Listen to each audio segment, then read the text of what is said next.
Hey guys, welcome back to the Split Screen Media Podcast. This is episode 24. We are a media news and reviews type podcast. We get into our personal lives a little bit as well. With me, as always, my lovely, gorgeous, wonderful, immaculate co-host, Chris Blankenship. How you doing? Go on. I'm good. Just wanted all the adjectives. And for the I don't even know, fourth time maybe. We've had you a while though. It's been a long time, but we've had you on. We've had you on a lot of times, and they've always been amazing. The fabulous Joey Burt. How are you doing tonight? Good. Thanks for having me back, guys. I've been very excited to come back. I missed it. I missed you, and I missed the lovely audience, viewers, listeners out there. Christmas was the last time you were on, I think. It's been a while. 4 months, yeah. It was the Christmas one, right? Where we did the Mandalorian mega review. The Mandalorian review, yeah. That was super fun. I can't wait for season 3 so we can talk about that. Maybe we'll do that for like Bad Batch if we all get caught up for. Oh, that'd be cool. Yeah. That'd be a lot of fun. But our first topic this week, which I think has been the talk of the town amongst TikTokers and old people, which usually don't go together. But I wanted to bring up the new LIL NAS X song, Montero, and the subsequent video that came out. I think the internet had a lot of feelings, both negative and positive, towards this video. And I'm curious, what do you guys think about this video? Like, did you like it, first of all? And then what do you think of kind of the backlash surrounding it? Love the video. The backlash is not warranted, in my opinion. It's a fucking amazing video. And if you're upset over a gay black rapper making that video, then you can... I'll stop it there. I really liked it too. The song is great. I just listened to it, 20 minutes ago for the first time, but I've heard all about it and just seen the, reactions to it. I think it's honestly great that he made this. I think it was intentional in how he made it, designed and thought of this to get the kind of reactions that we're getting. Maybe sort of exposing these people and exposing what they think, But I think it's awesome how he's actually, intentionally done this in a way, not only to, make a point, but, try to, get these people to say what's on their minds, Yeah, absolutely. It was kind of a fun retelling, I guess, for anyone who hasn't seen it. It's sort of this interesting retelling of like the Garden of Eden kind of thing, with the snake tempting Adam and Eve with the fucking tree. I don't know. It's been a while. except this time it's a blowjob. Same thing, right? Yeah, pretty much. Fruit and blowjobs are very similar. The video itself, I think the one thing that actually offends me about that video is it's pretty terrible CGI, even for like music video standards. There's some stuff at the beginning, like some of the like Spy Kids 3D Game Over type green screen that like is just unacceptable in 2021. Video itself is great though. I think Lil Nas X just puts out the hits like every time. He knows he's found that formula for like that mainstream pop, I don't know, whatever you want to call it, like his pop country fusion kind of thing that he does. Mm-hmm. I love it. We should also let people know, I don't know if you guys know this, it's called Montero. That's his name. His name is Montero Lamar Hill. So it's supposed to be like welcoming you into his mind, I guess, with this song, like his feelings about his homosexuality, like I guess his feelings about how when he came out, there's that whole scene at where he's on trial, I guess, after the snake sucks him off. There's like there's a whole trial about it, and then I think that's just supposed to be like the public perception of his new identity, all that. I didn't realize it. He gets stoned to death. I didn't realize it the first time I watched that. Someone throws a stone and that's how he dies. Oh yeah, that's right. It kind of looked weird. It looked like a can or something. Yeah, I think it was supposed to be like a stoning to death thing, maybe. Yeah, I think you're right. That's interesting. I didn't pick up on that. Yeah. I think people are probably most upset about the end of this. Yeah, everything. Yeah, once he dies, and then what happens? So he dies, and he's ascending to heaven, basically. And then at the last second, he rides a giant stripper pole down to hell, and he grinds on Satan and then murders him. And then he takes the crown, right? And then becomes Satan. Yeah, he takes the horns. Yeah, He becomes Satan, yeah. Which That- I thought was fucking hilarious. I need someone to calculate how tall that stripper pole was. Yeah, he was pretty Well- high up when he started going down. Yeah, Take the circumference of the Earth. Okay, I'm not going to continue. yeah. It's not a highway to hell. It's a stripper pole to hell. I was invested in that. When Yeah. I was like waiting for you to like come up with some I was calculation. going to fuck it up, so I just stopped while I was ahead. He was like most of the way to heaven, and then he wrote it down I on think that a. was the point. He rejected it because he puts his hand out and like it comes up to him. Mhm. I mean, I that think would there was make a- sense. If heaven is described as like how Catholics describe it, then I think his whole point is like, why would I want to be there? I think that was it. I think I don't have it up. I think there was like a tweet or something that was like, because so many people would tell him like, "Oh, you're going to hell" or blah blah blah, and he's like, "Honestly, I'll make a party out of it" or whatever. So it was kind of him like being like, "Yeah, I reject your heaven, whatever that is." And And yeah, a lot of us have been raised with this concept of hell, and heaven and hell. And it's when you start to grow up, whether you continue to believe in that or not, if you do choose not to believe in it anymore, then you kind of like expose the lie, you expose the concept of the lie, and you're like, yeah, this doesn't make any sense. So I think what he's done here is just like very much just like abstracted the idea is like, what if Satan was gay, and then what if I went and killed Satan? Right. Yeah, because I mean, no one really knows what happens when you die, and that's the whole point. So it's interesting to like poke holes in the teachings of the Catholic Church, which I think is why the people who are so invested in that and people who have lived that their entire lives, when you do start poking holes in it, or you throw shade at it, or whatever you want to call this, people get mad. Yeah, and you'll see them often double down. They're not gonna change what they think. Obviously, they're probably just gonna double down. Yeah, 100%. So I think, yeah, I mean, this outrage clearly isn't warranted. I know we're all in agreement on that. I've seen way worse videos than this. Yeah, I wanted to, like Katy Perry's like California Girls, that came out when we were like 12 or 13 or something, Yeah. and she had those whipped cream fucking things on her tits, like shooting out whipped cream. This is not the first sexual music video. I don't know what you're talking about. Yeah. I've never seen that video. You've Can never you send a seen link it? to that, please? No, I have. Oh, Of course okay. It came out when I was 12 years old. Of course I saw it. No, it's that same kind of thinking, and it's not. This to me doesn't feel shocking for the sake of being shocking. It doesn't feel like he's actively trying to upset people. It feels like he had a vision for this video, and he saw through to that. And I mean, people. I think he knew people were going to be upset, but I don't think it was his intention to just be like, "Fuck you," Yeah, I Well, think yeah, it was I think more it's- like like you said, he had that vision, and it was like him getting this message out. Yeah, I think it's mostly that, but it's also he wanted to be a little controversial with this, I think. Yeah, definitely. I think that was, I'm sure part of it was like knowing that this is going to upset people. And maybe that was, I mean, it is fun to like make people who are that uptight upset about things. Like, Yeah. just by its very nature, it's kind of fun to do to, make Twitter go crazy. But yeah, I don't think that was his sole intention or anything. I know there are a lot of artists that do that just for shock value.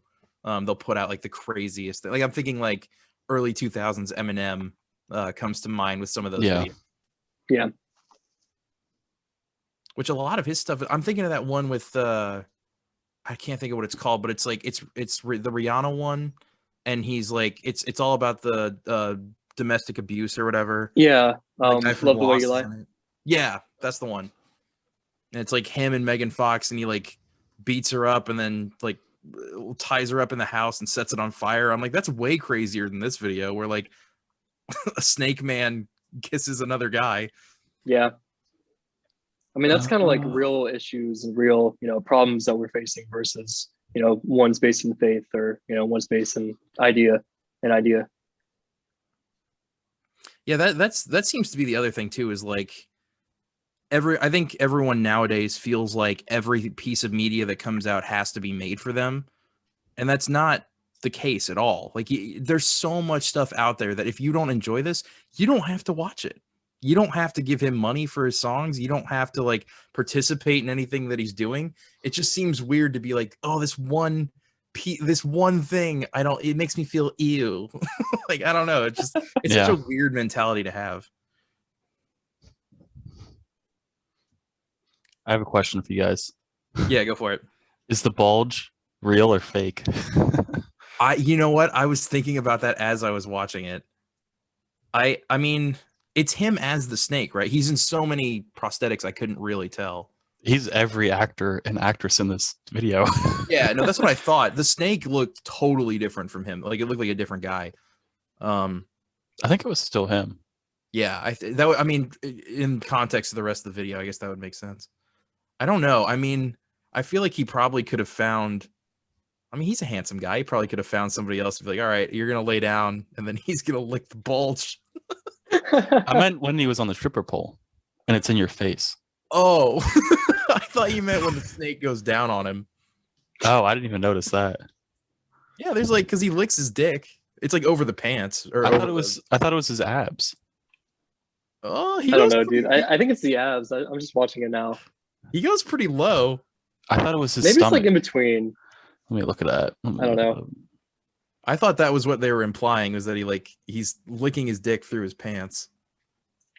Oh, okay, I see the bulge you're talking about, Chris. I found it. Oh yeah, that one's.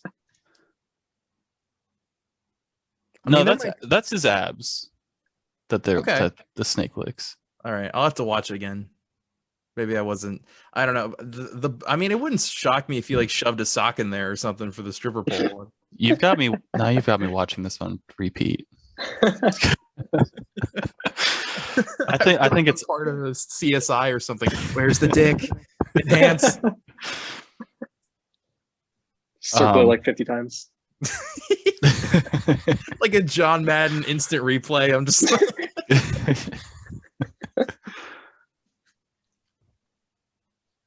I don't think there's anything. I mean, it's like, you know, fluffers or whatever. Like, they have that for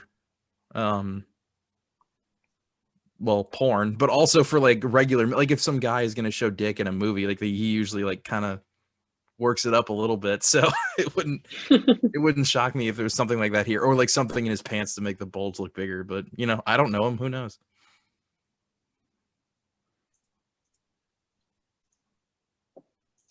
I think that about covers that. Good discussion. My brother said something really funny about this video. We were listening to the song on Spotify, and for anyone who has Spotify, maybe it's Apple Music too, but they have these like little GIFs that appear as this, like a looped GIF that appears as the song is playing on your phone. And what it showed was that moment in the video where he's going down the stripper pole, down to hell, and he was looking at that as we're listening to the song, and he's like, he said, "That's a really long fireman's pole that he's going down." I was like, "It sure is." Yep.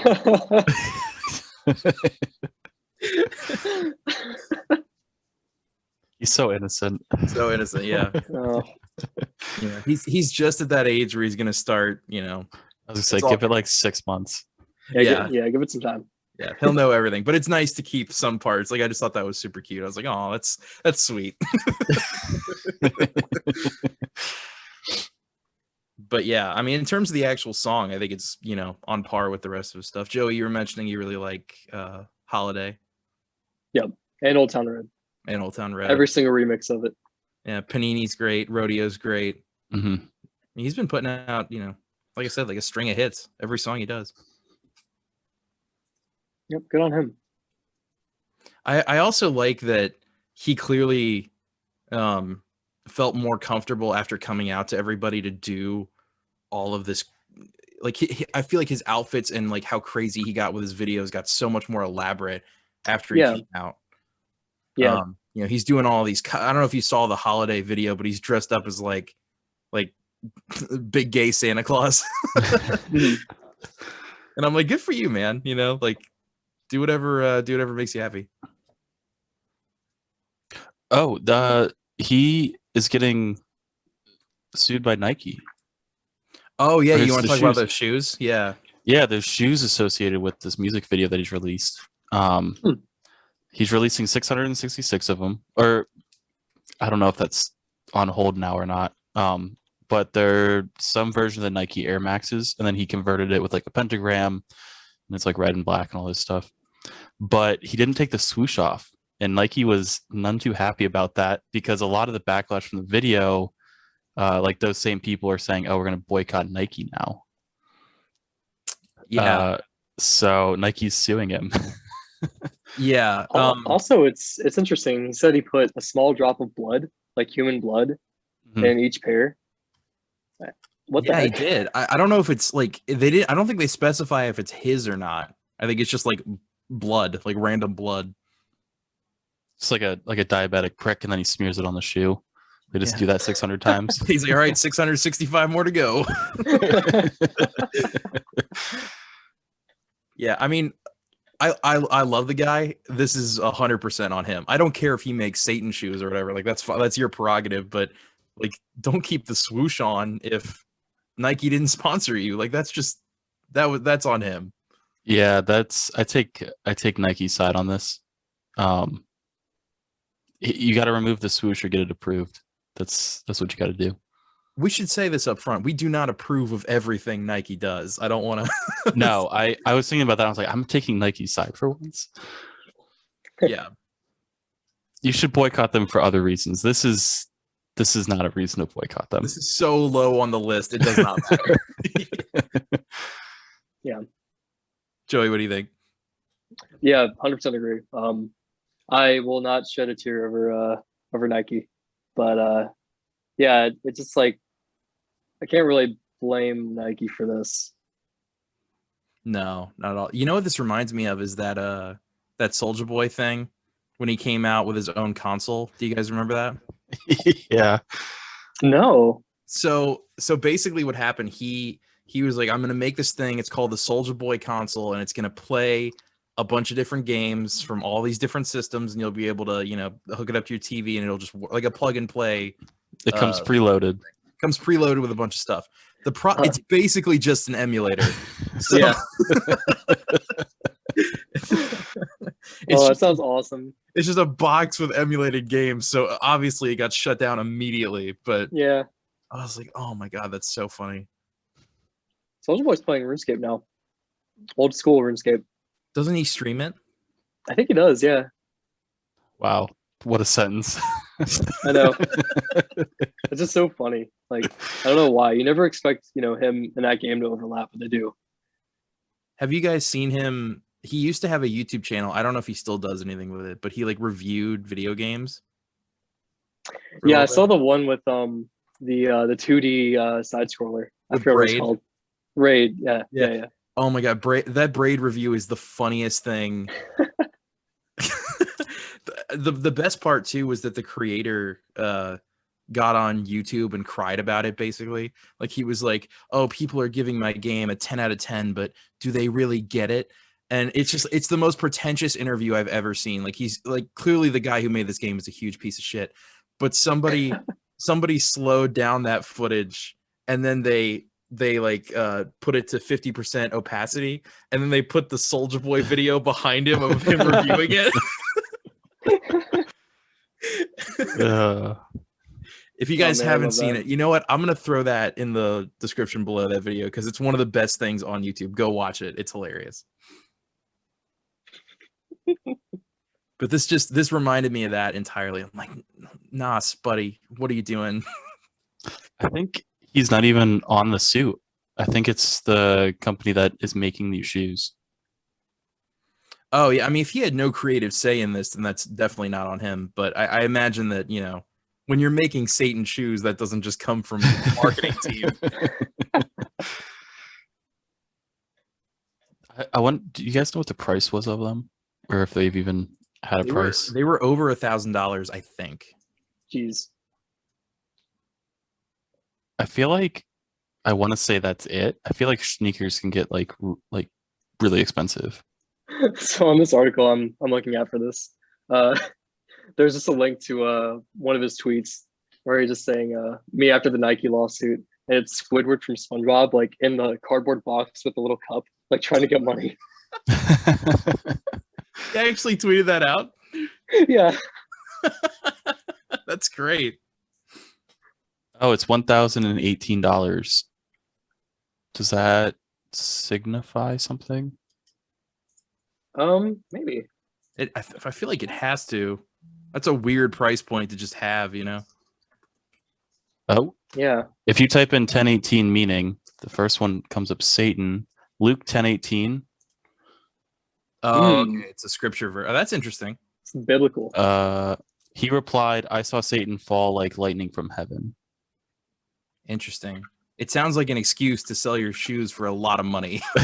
That's what I was gonna say. It could have gone up another couple thousand. What's the book with the most chapters and the most verses? Yeah, I was about to say, like, there's a verse that's like 30:27.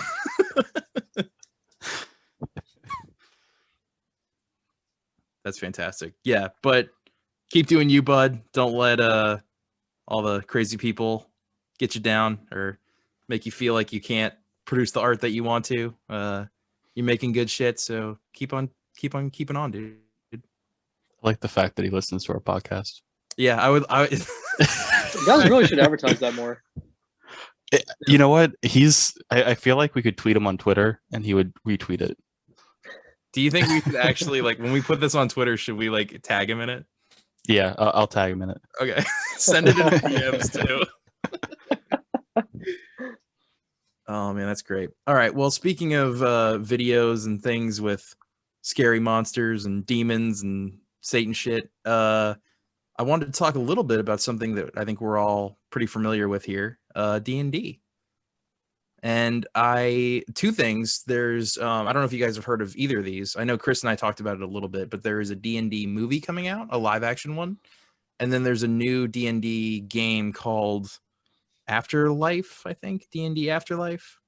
I just looked it up and now I forgot. We're very professional here. But the cast list came out for the movie, and there's a brief plot summary that also came out, and I wanted to get your guys' opinion on it. So it looks like the movie is going to be, it's Chris Pine, Michelle Rodriguez, Hugh Grant, and Justice Smith, who was in Jurassic World Fallen Kingdom and Detective Pikachu. I don't know if you guys saw either of those. He's like the main character, or a side character in Jurassic Park, main character in Detective Pikachu. But it looks like the movie is going to be kind of what we were hoping for, which is that it will be people just around a table playing D&D, and then kind of like drunk history. It's going to cut to what's actually happening in the game. And that's pretty much exactly what I wanted from this. I didn't want it to take itself too seriously, you know? Yeah. It's got a good cast. I think we might have talked about this before on the podcast. We mentioned it super briefly, but I think that before like any of the cast list had come out. I think Chris Pine was announced a while ago, and then John Francis Daly is the director, and it's supposed to come out in 2022. Unless something else has been updated. No, I think that's the most current information. But now kind of diving into that world a little bit, having played it with you guys for a couple of years now, I'm really excited for this. I'm really excited to see what they do with this movie. But I was curious, like, your guys' thoughts on, like, if what I hope happens is what you guys hope happens, if it's more of like a Phil Lord, Chris Miller comedy, or do you want it to be taken a little bit more seriously? So I love the summary that you put out earlier, the drunk history-esque idea of it. I think that sounds awesome, because I'll refer to I forget his name. He made Community. Dan Harmon. He has a D&D like kind of animated miniseries, kind of a la what we're talking about here, and it's hilarious. So like I love that style. I think it's great. And like honestly, if you want a serious D&D movie, like I think there's other ways to get that fix. Like, you know, there's other movies that kind of do that for you. So yeah, I don't think that would really succeed that well either. Yeah, because if you took it seriously, I feel like it would just be the most generic medieval movie you could possibly make. You know, like if you do something like you were talking about, we're in the middle of it, like they're fighting someone, and then like one of the characters is like, "Oh, hang on, I gotta go get some chips" or something. Like, you know, like it just pauses the action. Like, I think that would be really funny. Yeah. I have one piece of media in mind about D&D that did it really well, but I'm gonna save it for when we talk about the video game because it's from a video game. But yeah, I think that would be really cool. I think the drunk history analogy, I hope that's what they go for. I had another thought, but it left me.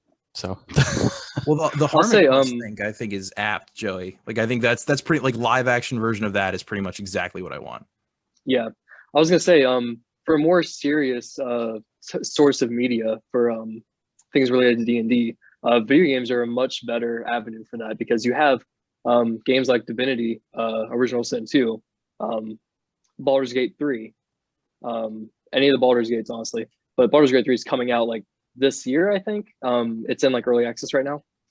In addition to this one you're talking about that I've never heard of, but it's just amazing how the popularity of, you know, this is blown up over the past few years. Yeah, it's great. And I think right now with websites like that we use, like websites like Roll20, I think it's the perfect quarantine activity. Like, it really is kind of something that you can play with your buddies and have a really good time, but you can still do it from a safe distance. Do you guys remember the Black Mirror? I think it was Black Mirror movie where you could choose like different, like you could interact with the movie. Yeah. What do you guys think if they did that with like this? Like you could roll the dice or something. Yeah, I think that would be that. You know, movie theaters used to do that sometimes with movies. I remember like when I was a kid, they would have, maybe this isn't exactly the same thing, but they did shit where like people could vote beforehand and stuff would change, or they gave you like scratch and sniff stuff. Like, you go to 7-Eleven, you pick up the scratch and sniff thing for the Simpsons movie, and then that would be kind of an interactive part of the movie. Like, it'd be like, oh, scratch this one now, and then it would smell like butts. And that would be like the whole thing. So I hope that, you know, they may add some kind of interactivity, or they do like the Yu-Gi-Oh movie thing where that gave you Yu-Gi-Oh cards. Maybe when you see this, you get like a set of dice or something. That'd be cool. That'd be really cool. I think by the time this comes out, we should be like back in the theaters. So I think that would be pretty cool. Yeah, it was 2022, right? That's just some time. Okay, yeah. I think we should probably be, maybe, you know, mask on or whatever, but we should be fine to go into a theater. Mm-hmm. So I'm really excited about that. And then this game looks interesting too, because I don't know if it's the exact game that people want for D&D, because it's kind of like a third-person action game. And it's a little, you know, like it's kind of a looter shooter sort of thing, dungeon crawly, but I was wondering if people were going to be upset by how this game looks, because it kind of feels maybe a little generic in terms of the gameplay. And I know a lot of people for that D&D experience prefer the top-down camera angle, but if this game has co-op, I think it looks pretty cool. Is it a first person? It's third person, so it's going to be like over the shoulder. Yeah, I haven't seen much about it. I think it might be one of those ones I wait for the reviews and see how people feel about it. Yeah, that's fair. It definitely, I think like the starting price was $40, which usually means like it's not a full game. Do you know who's making it? I know Wizards of the Coast, like their game division is actually making it. So it's like an official branded thing. I don't know the publisher though. I can look that up real quick. Let me see here. But yeah, anything set in that universe, now that I'm kind of getting more into it, I definitely... So I was calling it something else. It's called D&D Dark Alliance. And it's 2Q games, TUQUE, and then the publisher is Wizards of the Coast. Okay. So yeah, looks pretty fun. But I guess with that, I was hoping maybe we could talk about, for anyone who's looking to get into D&D, but maybe Before you go on, can I just mention? I was gonna say there was a DLC for Borderlands 2, Tiny Tina's Assault on Dragon Keep. I don't know if you guys have played it, but yeah, I did. It's in the style of D&D, so the narration is like them playing, and I think there was something about like I don't know, Roland spills his cup or something. I think Roland's dead at that point. Actually, it was kind of cool because Tiny Tina brought him. Too. Huh? Yeah. Yes, because it came out 8 years ago.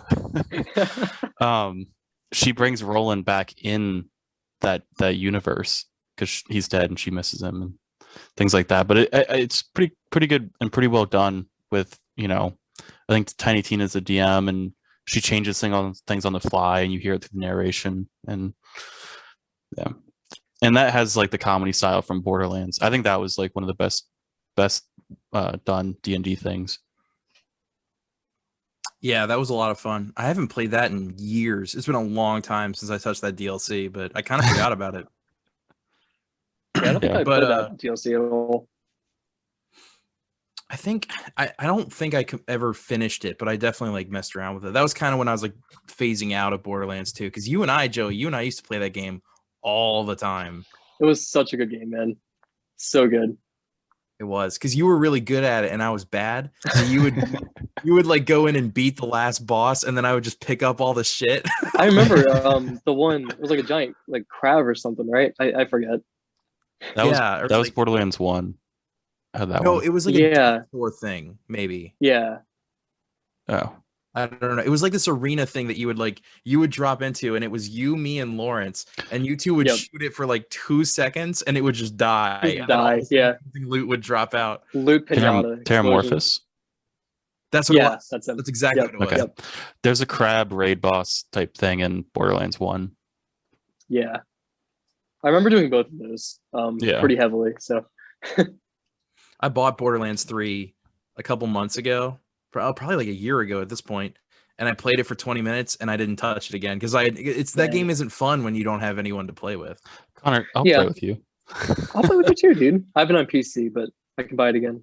All right, yeah, I would love that if we if we were able to get a thing. Once I get a better computer, I think that'll make it easier for all of us to play games, because I know that's kind of where I know everybody's sort of upgrading and trying to get the best thing. So Borderlands also has had some crazy deals lately, but that's not what we're talking about. Talking about something much cooler, D&D.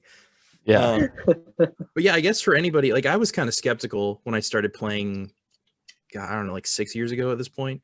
I think there's a lot of stigmas, and there's a preconception about what D&D is, which is that you dress up as a wizard or a knight and you're like, oh, well, the blah, blah, blah, blah. And, like, you have to like do all of this. And it's really not that at all. It's just like a normal tabletop game where you can just have fun and like kind of pretend for a couple hours. So I don't know if you guys were ever bothered by that, but looking back now, I'm like, man, the media, like everything except for that community episode really is not how D&D is played at all. In terms of like, I think you hit the nail on the head there. The community episode is like, it's like, it's warm-hearted in a sense, but it's got like, the on the fly, like, impulsive, just, coming up with random stuff type of DM style, and then just seeing how people react to it. And you see like, people that, the characters not really like interested in it first. They're just kind of like along for the ride, and then they'll just like slowly get into it. So it's like, once you get the first hit, you're hooked on it. Absolutely. And it for me, it took a while. For the first couple years of playing it, I really wasn't a huge fan. Like I would kind of get into it a little bit, and like there'd be some fun moments here and there, but like I wasn't really. And then it was the past one actually that you DM'd, Joey, probably like a quarter of the way through that one, it just clicked. Like something changed for me, and I don't really know what it was, but I just immediately started getting so much more into it. And every player is going to be different, no matter what. You'll have, the kind of fly on the wall player that just like likes to participate in combat, doesn't really want to role play that much. You'll have like the face of the party that wants to talk to everybody and role play like all the time. everyone's different. Everyone has like a different like experience and enjoyment out of it, or you might just not like it at all. Yeah, that's true. And I think that's important, like when you're playing, and I've never actually DM'd one. I'd like to at some point, but I think part of that, which you did so expertly, if I do say so myself, Thank you, sir. Thank you. which was finding what everybody liked and then tailoring the game to their play style.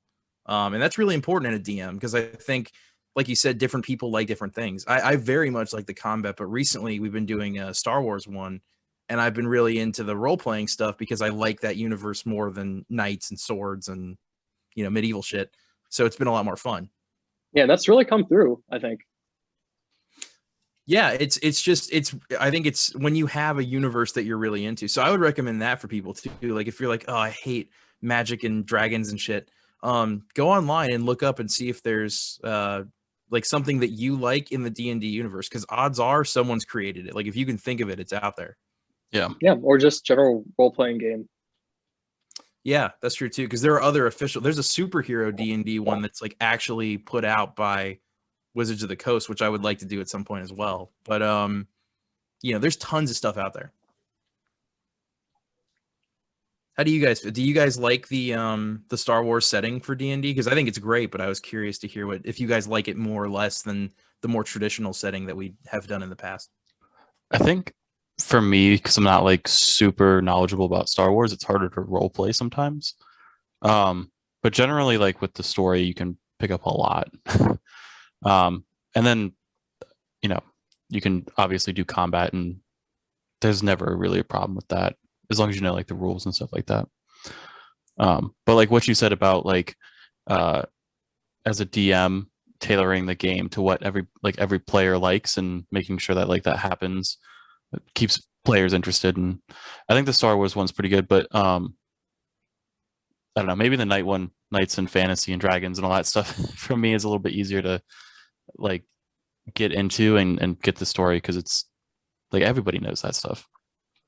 Yeah, that might be a good beginner one if somebody's looking to get into it. Yeah, for sure. I haven't really like made up my mind yet about if I'm like over more like into this module, this type of Star Wars 5e or regular 5e. Obviously the setting is like way better, I think. And I'm more like you, Connor, where I get more invested in the role play as a in the Star Wars universe than versus fantasy or medieval. But I just need to play more and figure out which one I like more. Yeah, no, and that's fair. And we should make it clear that like if you don't feel like doing that, you can just be you as a character in the game. You don't have to like do an accent. I think that's a big misconception too, that you have to be like, oh, hello, like do a Mrs. Doubtfire voice or something. Like you can just talk normally. Like in the one we're playing now, I'm a clone trooper. Obviously all the clone troopers have Australian accents. I can't do an Australian accent for like 5 hours. I don't know how to do that. So I just talk as myself, but like in the lore, the canon or whatever, like they're hearing it as how a clone trooper would sound. And that's really good advice, because a lot of people will be led astray from ever RPing or role playing at all, because they can't do the voice.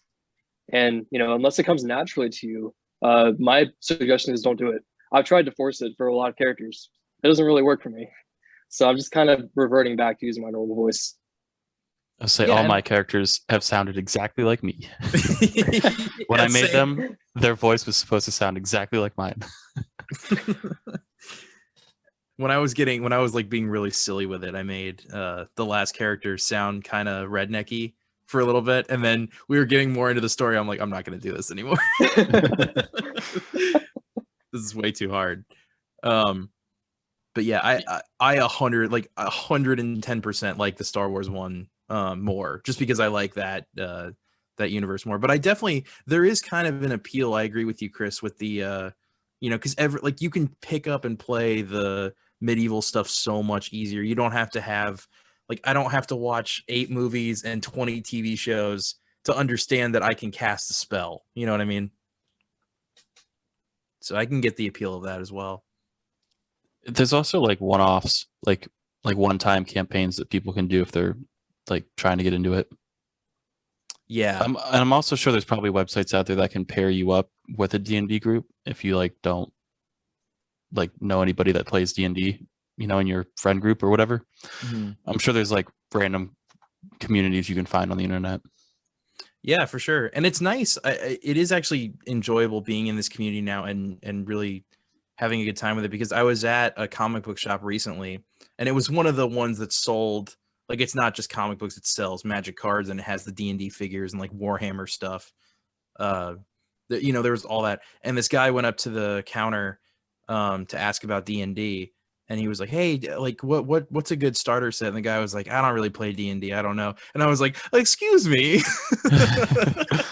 If I could butt in for a moment. But I like showed him the thing. I was like, "This is a really good one." Like, not that I'm that knowledgeable or anything, but I know enough to like get by in a conversation.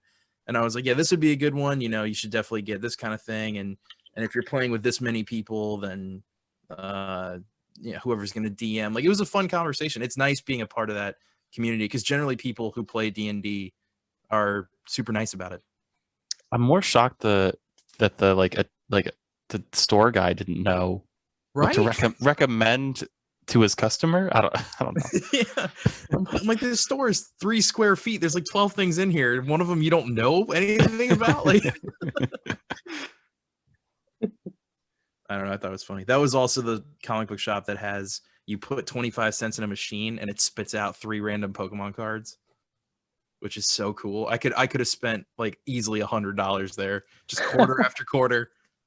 Yeah, you probably don't get like no Charizards or anything, but no, there were a couple holographics. Most of it was garbage, but like there was a chance that you could get a foil that was pretty nice. Yeah. This is probably the nerdiest episode we've ever done. I love it. I'm so sorry I've infected you guys. This is all my fault. Well, I'm writing one Star Wars one now, but I want to do it with you guys, but I don't want to do it over Zoom. I want to wait till we're all together so that I can make it a little more theatrical, I guess. But oh yes, there's a lot of shit I have planned out for like hanging up posters and creating a map and doing that kind of stuff. So should be fun. But yeah, on that note, Chris, what time are we looking at here? Got about 18 minutes. 18 minutes left. Okay. Joey, you want to jump into your mystery topic? Absolutely, I would love to. So there was a good segue, like, oh man, 20 minutes ago, but I forget what we were talking about then. But basically, I'll shoot this article your guys' way. You don't have to read it. Could just kind of summarize it and, you know, talk about the general idea of it. Okay. So my favorite topic, video games, continuing the nerdy theme of the episode. So in March, early March this year, Epic Games, who created Fortnite, is looking to buy the developers of Fall Guys. I'm not sure if you guys covered this news already or not, but this is just what the article's saying. We did. Yeah, so they're just going on about how you know, both of these companies are kind of, you know, Fortnite's relatively big, right? Probably one of the biggest games out there right now. But Epic Games is, you know, a fairly large company. But Tonic Games Group, which is the maker of Fall Guys, is relatively small. So this is one of many in a trend of how the industry itself is consolidating. You have the big fish eating up the little fish. Further on in here, it states how Microsoft is going off to buy ZeniMax, parent company of Bethesda, you know, maker of one of the more, you know, very, very popular RPGs, Skyrim, Fallout 3 and 4, all those games. So my question for you guys, just to kind of make this a little bit more interesting, is this consolidation of, you know, this trend of large companies eating up these independent developers, is this a good thing for the industry, or is this a bad thing? And I'll let you guys answer first, and then I'll give you my thoughts. Okay, well, first of all, I love this question. This is an amazing question. I love this topic. I thought you would. Because I could talk about this forever. Obviously, I won't. I want everyone to share everything. But yeah, it's so interesting because this is a trend, like you said, not just with a couple companies, but it's everybody in gaming right now is just buying things up. I would say it's even beyond gaming, like big tech and a bunch of other industries too, movies and stuff like that. Yeah, absolutely. Studios just sort of consolidating and buying each other. The biggest, I don't want to say offender, but I will say offender, is Microsoft right now. And that's mostly just because they had no first party support on the Xbox One. Like the first party games for the Xbox One were pretty abysmal. So they bought up a ton of studios. You were mentioning Double Fine, so Psychonauts is going to be an Xbox exclusive, and then everything that Bethesda puts out is going to be the same way. But to answer your question, I think it very much depends on who is buying who. For the Xbox thing and Bethesda, I think that is a great idea.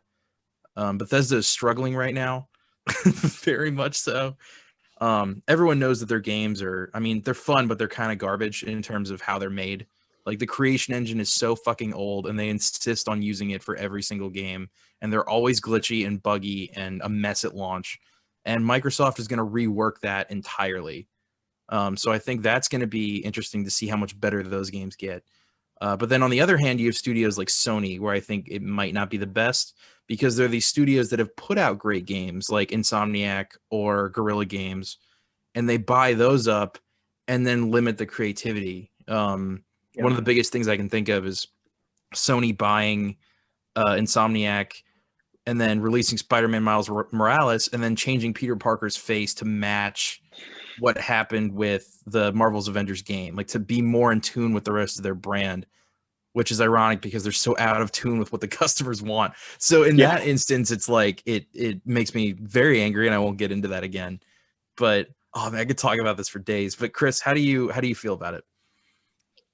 I think kind of I'm going to mimic what you said, because, you know, when you have like it's big company versus small company feel. You know, if you have the big company backing you or behind you, you can get a lot of money done to, you know, expand your budget, make a more polished game, pay more developers, what have you. But at the same time, you might get those big corporation exec decisions, like you said, changing Peter Parker's face and things like that. So, you know, I mean, the people, like, there's a deal going on. Like, both parties are agreeing to this. So, you know, I guess it's a small company and a big company coming together and make a decision. So, I don't know. I would hope that, you know, the bigger company that's swallowing up the smaller company allows them to have the freedom, but that doesn't always happen. That's always my dream, is that you buy this company who's already making amazing things, you up their budget tenfold, and then say, make what you want. Say, we're not here, you know, but that really rarely ever happens. It would work. I mean, if it works when they're a small company, giving them, I mean, I would assume it would work, giving them a bigger production to, you know, make a good sequel to a game, or, you know, continue a franchise or whatever, and staying true, because whatever, if they were producing good games, they know what the fans want, right? If you give them more money to make what the fans want, the fans will buy more. If you make a decision that goes against that, they're not going to buy more. So you're going to pump all this money in for nothing. And then you wonder, like, well, I guess it must just be the fans. Like, no, you're the ones who made a decision. That's the best part to me, is like what's going on? Like the lack of understanding is unbelievable when it comes to these billion-dollar companies. But Joey, what do you think about it? So on that, what we were just talking about, I think there are two kind of ways of looking at this. So in one case, you have like the amount of time, work, and like blood, sweat, and tears that goes into making a video game, or like really any project. I can just equate this, generalize this a little bit. Throwing more money and more people on it, like mid-development, is not always going to be a good thing. In fact, it will often slow it down, and it will, you know, be counterproductive rather, to your result that you want. So yeah, I mean, if you buy up this small indie company that has like maybe a dozen employees, and you say, I want more of this game and I want it faster. Here's, you know, X budget. Here's a blank check, basically. You hire like a whole bunch of new team members. You know, get to work on the engine, get to work on storyboarding and design, wireframing, all that stuff. And you may end up with a rushed product at the end of it, just because you have a deadline you have to meet. So just because you're adding more stuff on top of it does not mean it's going to make it better. Conversely, because you have large Microsoft, Ubisofts, EA out there, they're able to spit out these games very fast. So you have these AAA titles that are very formulaic and very homogenous. Any of the Assassin's Creeds, for example, they make them, I think one a year. And you know what you're playing, right? It's very homogenous. But, it's not all that innovative, really. It's not really adding anything new. But, these are money printing machines because, the investment in the technology to make these games, it's not very high because you have the engine work down, right? Yeah, you have all the assets there already, so you can just put it in a pirate themed game and then you're good to go, or whatever whatever the new Assassin's Creed game is. So circling back a little bit, looking at the negatives and the kind of benefits here, I do think it's kind of a bad thing more often than good. We're hindering creativity, in development by buying these smaller indie developers. You're homogenizing the final product in order to make more money and spit out something that's not as quality. But you also have examples like EA, and I don't want to let this go, but this has been boiling under the surface for years and years now. Like Pandemic Studios in 2008, 2009. I knew you were going to. When EA bought Pandemic Studios, the maker of the original Battlefront 1, 2, Mercenaries 1 and 2, some of my favorite games growing up, Destroy All Humans, all these great games. And then they laid off over 200 people at the studio and then basically shut it down. So sometimes they just want to buy up these companies because they like either the technology that they're putting out or they like the brands. But in that situation, what did EA gain out of it? They just literally axed this entire company for no reason. They axed the entire company and then just started making the same games that everyone hates that Ubisoft makes. It's the conveyor belt shit that nobody likes.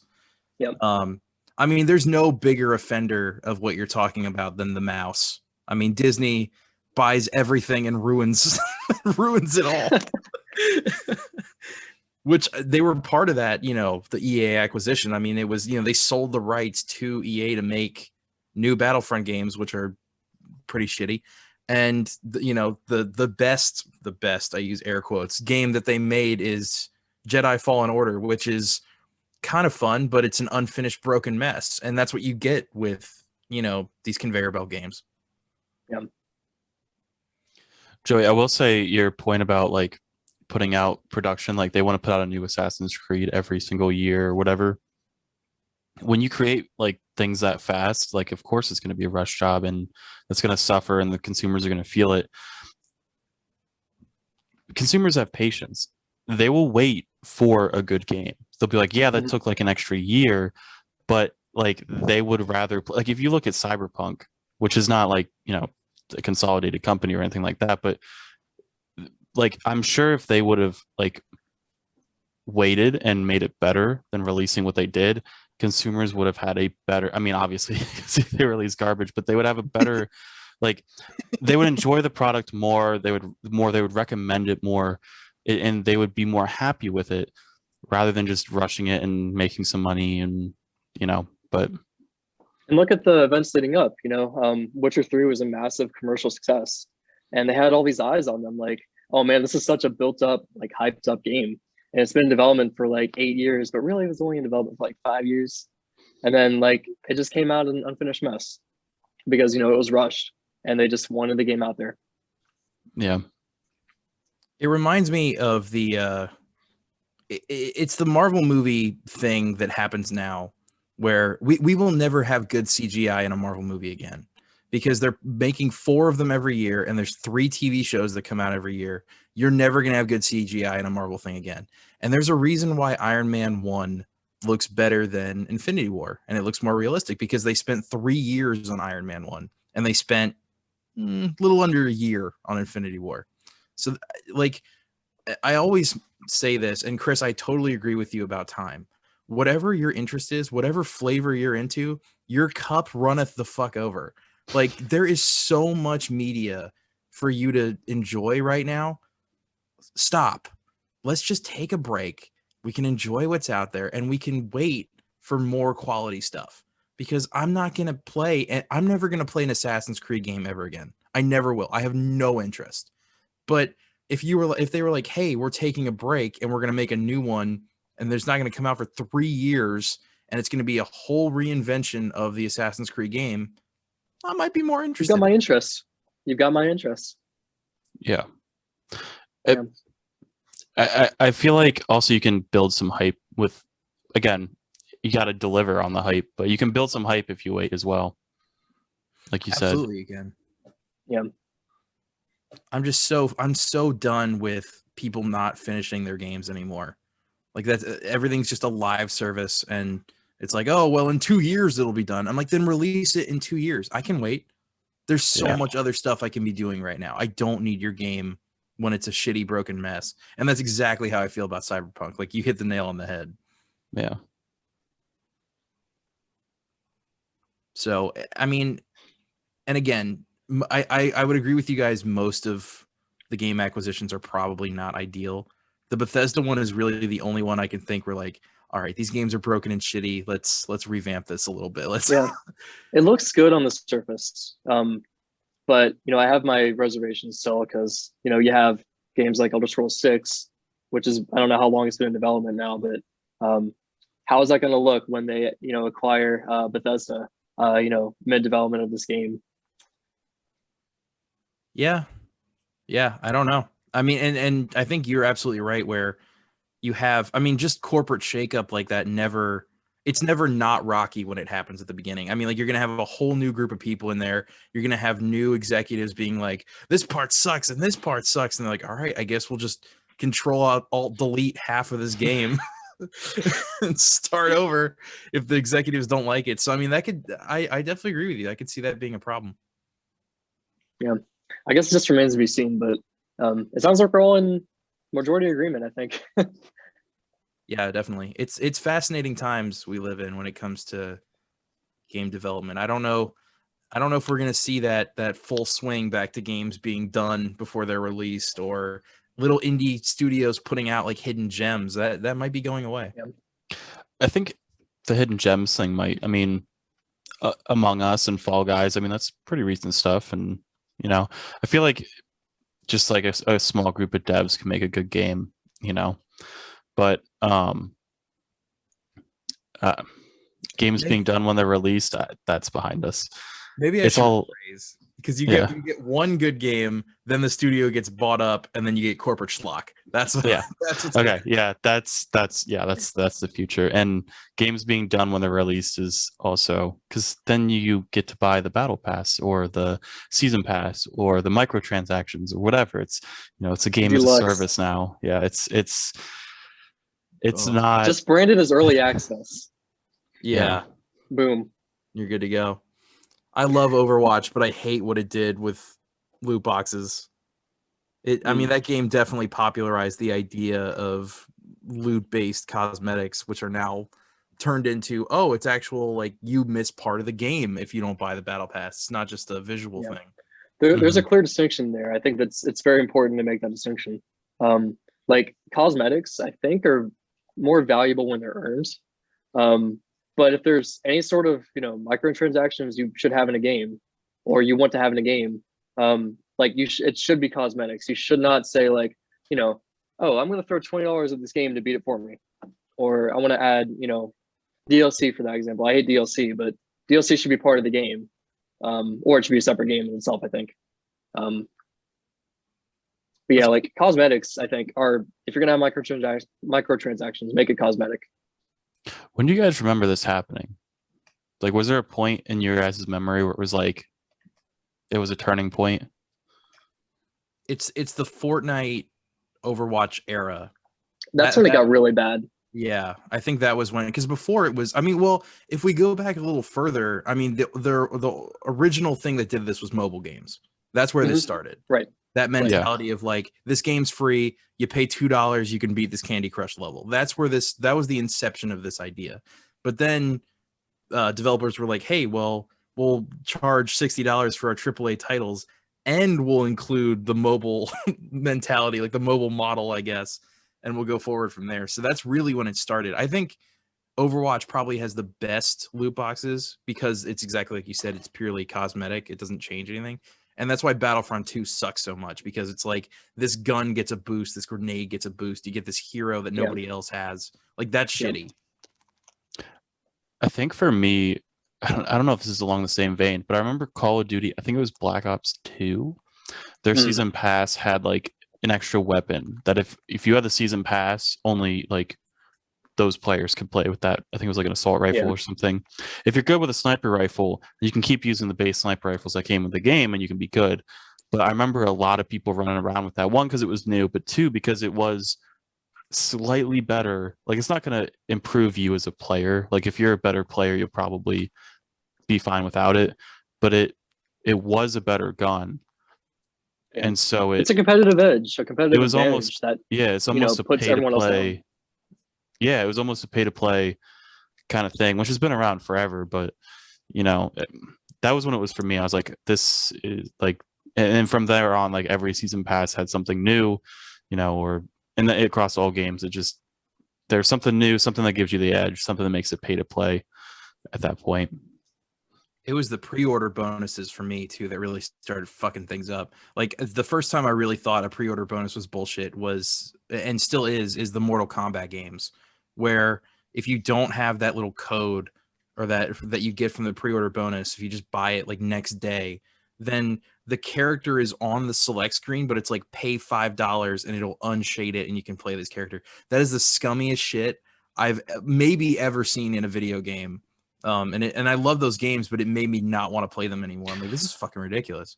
That's why I say, like, we're never going back, because those characters are in that game on the release day. Yep, day one, they're there. Just behind a paywall that you have to pre-order for. Yeah. It's the fucking worst. I remember too, they wanted to get rid of used games. I don't know if you guys remember this trend. It was like Battlefield 3 era, but you can only buy new games because they had an online pass. And you couldn't play online unless you had that code. Do you guys remember that? Yeah. That was a trend for like 6 months, and then that stopped forever because people were like, what the fuck? Like, yeah. That's the same shit with college textbooks. The college textbooks use, they have the pass in it for your fucking homework. That's 10% of your grade, so you have to buy a new book for a new pass. I don't know. College is the biggest pyramid scheme maybe ever. Yeah. It's definitely a the most scam. Successful. It's the most successful pyramid scheme in the world because all the professors are like, hey, welcome to my class. Why don't you buy this book that I wrote that costs $200? And you have to buy it new for the access code for your homework, which is 10% of your grade. Yep. So your GPA will tank if you don't do your homework and buy this $250 access code. John Mulaney said it best when he said, stop going until we figure it out. Until we figure out what this thing is. Unless you want to be a doctor or something, you should probably go. Yeah, no, that's fine. But if you're like, oh, I want to draw, like, just fucking draw. Don't. Yeah. Yeah. Or do like a 6-month training or something. Yeah, take like a Skillshare class or whatever. I see that all the time. Yeah. Do a LinkedIn this is the learning career course advice section of the podcast. Which is not at all career advice. Please don't sue us. No, don't listen to us at all. Go to college, get a degree. Ugh. Be a part of the problem.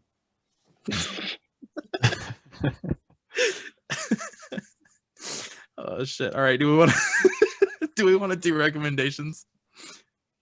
Sure. Okay. Can I do a recommendation if I haven't actually played it? Like, I just bought it, but I haven't played it. Is that? Are you gonna do mine? Do what? Are you gonna do mine? Wait, what did you say? Are you gonna do mine?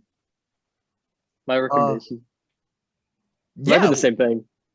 Oh no, I guarantee you it is not the same thing. I promise you. Go ahead. I have to actually. Why don't you guys go first? Because I have to look up what it's called. I bought it and I can't even remember. Is it another like shitty Game Boy Advance game? Kind of. Chris, you want to go first? Yeah, Chris, do you want to go ahead? I have it. Oh man, I wasn't prepared for this. You guys, I like put, that you you- guys making me go first. I like that I've you got looked around your desk to see if you could. Oh, Like, oh fuck, god, where to leave it? Oh This shit. candle, I don't know. This lamp is great. Have I recommended Magic the Gathering Arena yet? Because that's have I? I don't think so. That would be my recommendation. I've been playing it a lot lately. I've played Magic for a long time, just never actually physically, because I don't ever feel like throwing money at it because it's really expensive to play. So I've always played like the free games on the Xbox or whatever, and this is on the computer, and it's really nice. You can build up your collection, play against people, build your decks, and it's all free. So I've been having a lot of fun on that lately. Nice. Low price of free. The low price of free. I've never Well, been a huge Magic guy, but that is a low barrier to entry, free. So maybe I'll check it out. Yeah, and they give you some decks to work with, like to play and feel it out. And there's like a small tutorial. So yeah, if you ever want to get in, you can start there for free. That's cool. Joey, you want to go next, or you want me to go? I can go. All right, cool. So mine's also a game. I'm gonna recommend Valheim. This like really like spiked in popularity like I think last month before when it came out. And that's when I bought it, but I didn't really get into it until like 2-3 weeks ago. And it's fantastic. I've been playing almost nonstop. It's if you've played Minecraft or any kind of like sandboxy game, it's very sandboxy, but it's Viking themed, and it's got a very interesting sense of like progression and the way the game scales. It's very fun. Definitely recommend it. I'm really excited to try that. I think I got gifted it. It might be in my inbox right now. I'm not sure. I have to see if it runs, but I'm really excited to play that with everybody because it looks super fun. Yeah, it's very fun co-op. So I guess I can recommend this now, and then I can unrecommend it later if it's bad. But basically what happened, I was walking earlier today to AutoZone to get my to get a fuel pump for my car, which I have to switch out. And I stopped in GameStop because it was right there. And this is the first time I've done this in years, where I just saw a game that I know nothing about and bought it. And it's called Override 2 Super Mech League. And I don't know if you guys can see that or not. It probably not. No. Basically, it's a game. It's a third-person game with giant robots that beat the shit out of each other. And I was watching a trailer for it in GameStop, and it looked kind of custom Robo-y. And I was like, that's mine. You have my attention. So it's like it's online. I think there's some co-op modes too and a story mode. And you basically like pick one of 20 robots and you beat the shit out of one of the other 20 robots. And I was like, that sold. I'm done. That's perfect. So this is like a fighting game. I see. Yeah, it's just kind of like a fighting game. I guess each robot has like different powers. And again, I haven't played it because I literally just bought it. But maybe next week or the week after, I can let you guys know if I retract or decide to keep that recommendation. But the one that I got has Ultraman DLC, which is a Marvel character. I don't know if you guys know. He's like a giant Japanese. He's basically like when Ant-Man turns big, but he's Japanese. So that's my. How much was the game? It was like $22, I think. 22. Yeah, it was used, Thanks. but I think it's like 30 new. So it Pretty might be neat. bad. I don't know. Let's see. But yeah, that's my recommendation. Love it. Chris, what time are we at right now? Do we got time for maybe one more thing, or are we about at an hour? We're a little over. So Little send over? us on our way. All right, perfect. Well, thank you guys for watching. We really appreciate it. Like, comment, subscribe. Let us know if there's anything we could do better. We got some of those comments at the beginning, but we haven't gotten a lot of those recently. So, let us know if there's stuff you want to see or if you want to be on. We always encourage new guests. But we love our old guests too. Joey, thank you for being on again. We really appreciate Thank you it. guys. Comment if you would like a lap dance from LIL NAS. I don't I want us would. to comment. Yeah, I do. Yeah. Just I'll tell comment you right yes now. then. There's no is not an acceptable answer. No, it's not. If he retweets us for some reason, I don't know, subscribe. I guess. welcome all those new and old. We appreciate it. And yeah, we have some news coming in the probably a couple weeks. So there's going to be some changes to the podcast visually. Not, no one's leaving or anything. Chris is dying, and we have to replace him. That's the news. So Yeah. Oh man. But there's some cosmetic tweaks coming that we think you guys are going to enjoy. So yeah, thanks so much, guys. We'll see you next time. Bye, everybody. See you next time. Bye.